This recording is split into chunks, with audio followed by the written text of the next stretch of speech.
Il est 2h, le 3 janvier 2026. Caracas est enveloppé de silence. À cet instant précis, les radars de la défense aérienne vénézuélienne deviennent aveugles. Les lumières de Fuerte Tiuna, la forteresse militaire la plus protégée du pays, s'éteignent toutes à l'unisson. Ce n'est pas une panne fortuite. En moins de 30 minutes, l'histoire de l'Amérique du Sud va changer à jamais.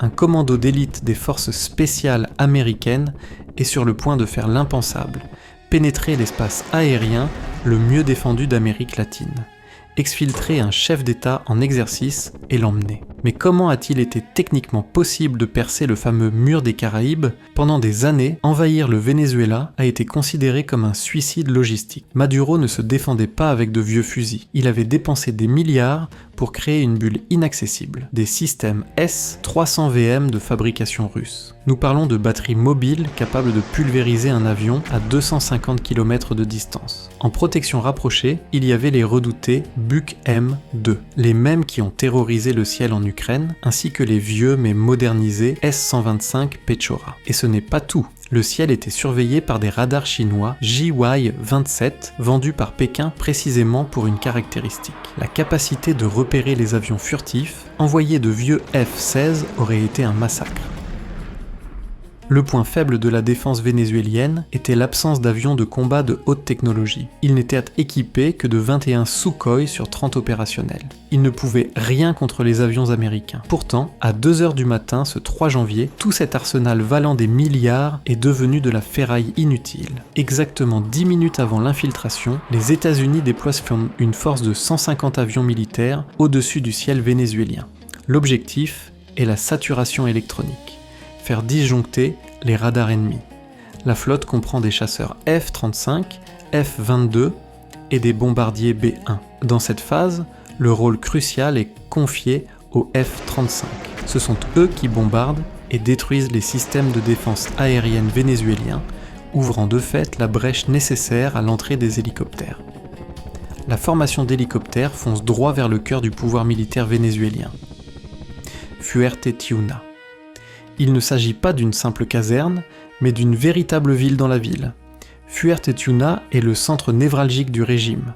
Elle abrite le ministère de la Défense, le commandement stratégique opérationnel et les résidences blindées du haut commandement. C'est la forteresse la plus protégée du pays. Pendant que la Delta Force prépare son insertion, les F-35 frappent un second objectif stratégique, la base aérienne de la Carlota, pour éviter que des chasseurs ou des hélicoptères ennemis ne puissent décoller et fournir un soutien aérien à Maduro.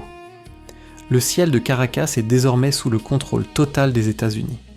12 hélicoptères des opérations spéciales volent à une altitude folle.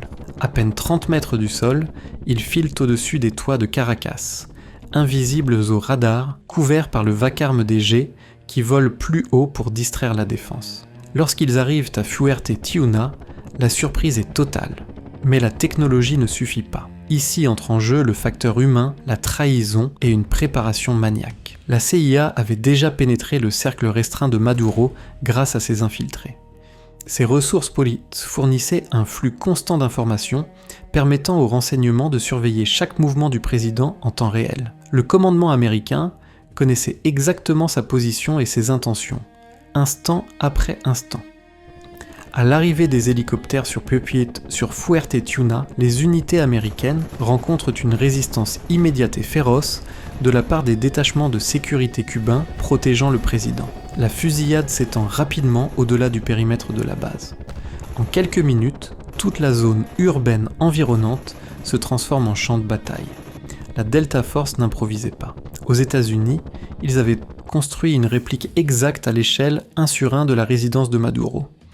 Ils avaient répété l'assaut des centaines de fois, mémorisant chaque couloir, chaque angle, pour agir même dans le noir complet. À 2h, l'équipe de la Delta Force descend sur le toit du bâtiment où se cache le dictateur. Les forces spéciales font irruption dans la structure avant que Maduro ne réussisse à se réfugier dans le bunker de sécurité.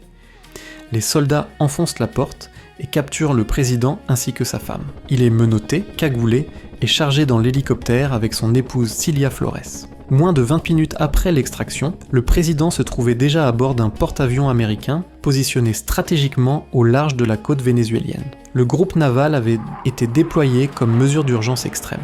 Si quelque chose avait mal tourné au sol, les navires étaient prêts à lancer une seconde vague aérienne et une attaque de missiles massive pour anéantir les défenses vénézuéliennes restantes. Un plan de secours qu'il n'a toutefois pas été nécessaire d'activer. L'opération s'est conclue selon les plans, sans accroc. Le gouvernement cubain déclarera plus tard que 32 de ses hommes des services de sécurité sont tombés lors de l'affrontement. Mais les Américains paient aussi un prix. Malgré la technologie, le plomb reste du plomb. Le président Trump confirmera par la suite que plusieurs pilotes ont été touchés. Les rapports parlent de blessés et de saignements, mais ils ont continué à piloter pour mener à bien l'extraction vers le porte-avions. Aucun soldat américain ne meurt, mais les blessés seront transportés d'urgence au Brooke Army Medical Center au Texas. Les images que nous voyons aujourd'hui sont surréelles. La photo montrant Nicolás Maduro, assis, vaincu, portant encore le survêtement qu'il utilisait pour dormir, a fait le tour du monde. La présence américaine n'était pourtant pas une nouveauté. Pendant des mois, les groupes de combat de la 4e flotte et plusieurs porte-avions avaient patrouillé les eaux des Caraïbes, blindant de fait la côte vénézuélienne. Il ne s'agissait pas de simples exercices. Washington avait lancé un défi sans précédent, classant officiellement le Venezuela comme un État narcoterroriste. Le message au cartel était clair, il n'y aurait pas de port sûr. Pendant des années, la stratégie des sanctions économiques avait échoué. Maduro avait consolidé son pouvoir, transformant le Venezuela en une forteresse imprenable. Les renseignements satellitaires avaient détecté l'installation de systèmes de missiles étrangers sur le sol vénézuélien capables de frapper la Floride. C'était une menace directe pour la sécurité nationale. L'option diplomatique était morte. Il ne restait que l'option militaire. Le véritable choc, cependant, n'est pas à New York, il est à Moscou et Pékin. L'opération a envoyé un message terrifiant. Leurs systèmes de pointe, les S-300 et les radars anti-furtifs, ont été battus, éteints comme un interrupteur. Le Venezuela est désormais dans le chaos, divisé entre des fidèles qui promettent vengeance et une armée qui a vu ses jouets invincibles échouer misérablement. Pendant ce temps, le peuple vénézuélien est en fête pour la libération du dictateur. Mais combien de temps durera cette allégresse ?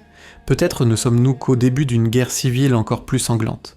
Si vous aimez ce type de contenu animé en 3D, vous trouverez sur la chaîne d'autres reconstructions détaillées d'opérations réelles, comme la mission par laquelle les États-Unis ont capturé Oussama Ben Laden, ou l'histoire incroyable d'un pilote qui travaillait à la fois pour la CIA et pour Pablo Escobar.